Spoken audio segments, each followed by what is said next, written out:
Alors, Bezrat Hashem, le soir de ce matin, Parashat Shemot, le lundi, Rabbi Yossi Patach ve'amar. Rabbi Yossi nous enseigne. Vaishkechu et Adonai Elohim, le Bnei Israël ont oublié d'Hachem. Veut dire quoi? Maï vaishkechu. Qu'est-ce que c'est oublier d'Hachem? Est-ce qu'on peut oublier Hachem? Alors, qu'est-ce qu'il dit le prophète? Vaishkechu, ils ont oublié Hachem. Dit ici, Dedachu minayu brit kaima kadisha. Non, ils ont arrêté de faire la circoncision. Ils ont arrêté la circoncision. Okay? Il y avait des périodes de temps où les Juifs ont arrêté la circoncision. Par exemple, en sortant de l'Égypte, juste avant de sortir de l'Égypte, pendant des années en Égypte, ils n'ont pas fait la circoncision. Hachem leur a dit, moi je ne vous sors pas comme ça. Vous allez vous circoncire. Il dit, oh non. Ah, il y a des gens ici, 100 ans, 80 ans, 70 ans, on va se circoncire maintenant. Non. Ils ne vous ont pas voulu. Qu'est-ce qu'Hachem a fait en Égypte? Il leur a sorti l'odeur du sacrifice de Pessah du Gan Eden. Quand ils ont senti, waouh, nous aussi on veut. Oui, je vous donnais ça, mais vous ne pouvez pas le faire. Pourquoi? La Torah c'est écrit, Vekol Arel lo yochal bo. Un non circoncis ne peut pas manger le sacrifice. Alors ils n'avaient pas le choix que de se circoncire. Alors Moshe, qu'est-ce qu'il faisait? Il courait d'une maison à une autre, il coupait, et Aaron faisait la péria, qu'on va expliquer bientôt. Il fallait circoncire tout le monde. Et là, il prenait le sang de la circoncision, ils l'ont mélangé avec le sang de l'agneau, et c'est ça qu'ils ont mis sur le manteau de la maison, pour que l'ange destructeur ne rentre pas dans la maison. En sortant dans le désert, ils ne sont pas circoncis pendant 40 ans. Sauf la tribu de Lévi. Personne ne se circoncis. Pourquoi? Ils se disent, on voyage. Puisqu'on voyage, on ne peut pas circoncire parce que le bébé ou le circoncis, celui qui a été circoncis, n'a pas le droit de se déplacer pendant 3 jours. Il doit se reposer 3 jours. Et le 3e jour, c'est le plus douloureux.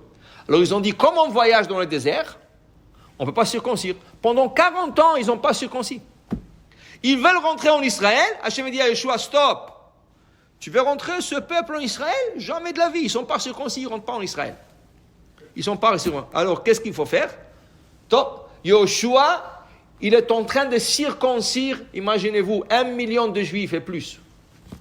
Alors, le prépuce qu'il coupait, ça a donné une monticule de prépuce. Vous savez, un prépuce, c'est des morceaux de peau. La chaleur du désert. Okay? Et le sang et tout ça, ça fait une mauvaise odeur. C'est écrit qu'Akadosh Baruch Hu, il a agrémenté. Ça veut dire qu'il a tellement aimé cette odeur qu'il nous a donné une mitzvah. C'est quoi la mitzvah? Quand on fait une circoncision, on prend de bessamim, on prend des parfums. Pourquoi?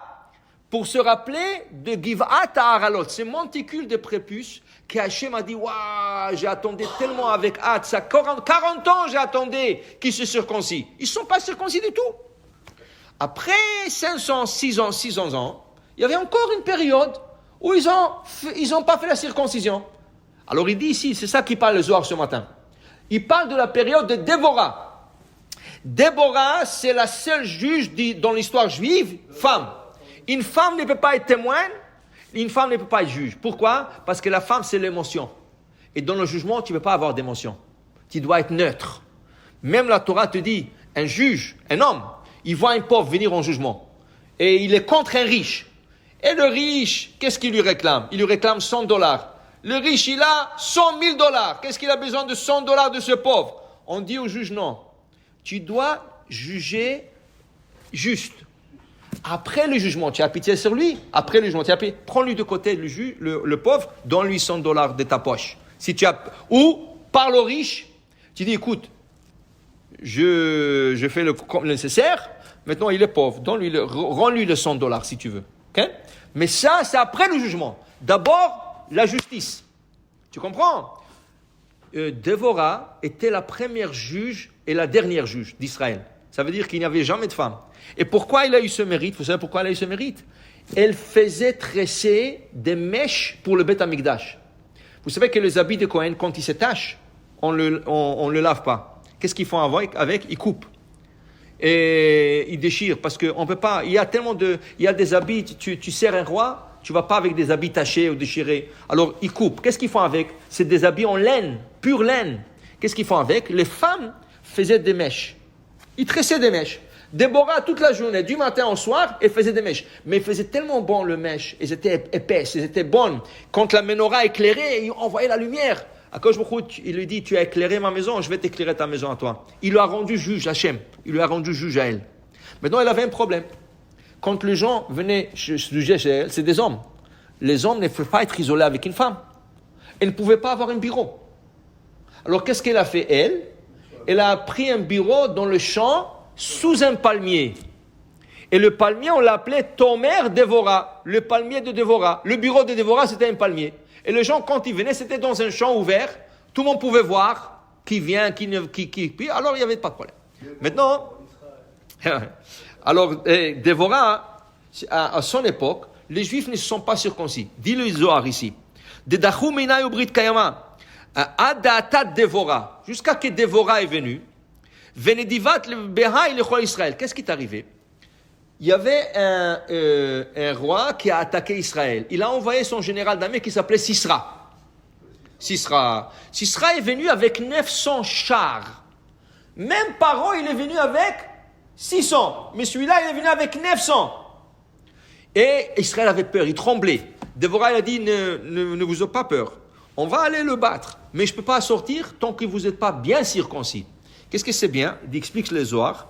Bifroa bis paraot b'Israël, quand il y avait un problème en Israël, bitnadev am, il faut que vous faites un don. C'est quoi votre don à vous? Vous allez bien vous circoncire. Dis le Zohar, qu'est-ce qui est arrivé?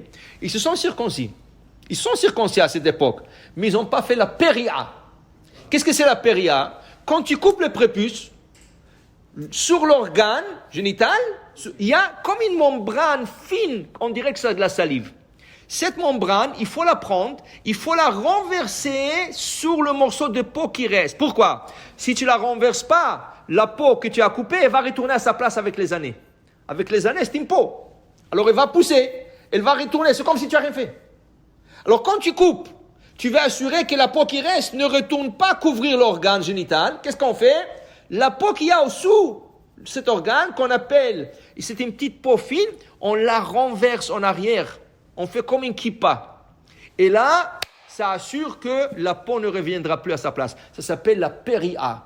La Gemara dit mal velopara kilolo mal. Si tu as circoncis, tu as coupé, mais tu n'as pas renversé la peau, c'est que tu n'as rien fait. Parce que 5 ans, 10 ans, 15 ans plus tard, toute la peau retourne à sa place. C'est comme si tu n'as rien fait. Vient Déborah et leur dit, vous voulez que je vous emmène en guerre? Vous voulez gagner? Vous allez maintenant tous vous corriger la Brit Mila. Vous allez faire couper et vous allez faire la péria. Et c'est ça qu'il dit Yosef à ses frères. Ani Yosef, comment on sait que tu es Yosef? Peut-être qu'il y a un imposteur là. Comment on sait? Qu'est-ce que la Torah dit? Ira lahem, il leur a montré la Brit Mila. Mais les Égyptiens aussi étaient circoncis, parce que Yosef il a décrété que tous les goïms doivent circoncire. Non, il leur a montré que sa circoncision est différente de la leur. Eux, ils n'ont rien coupé. Et lui, il avait aussi la péria, et c'est ça. Et à la fin, ils sont sortis en guerre, et Baruch Hashem, ils ont gagné. Baruch Adonai Le'olam. Amen ve Amen.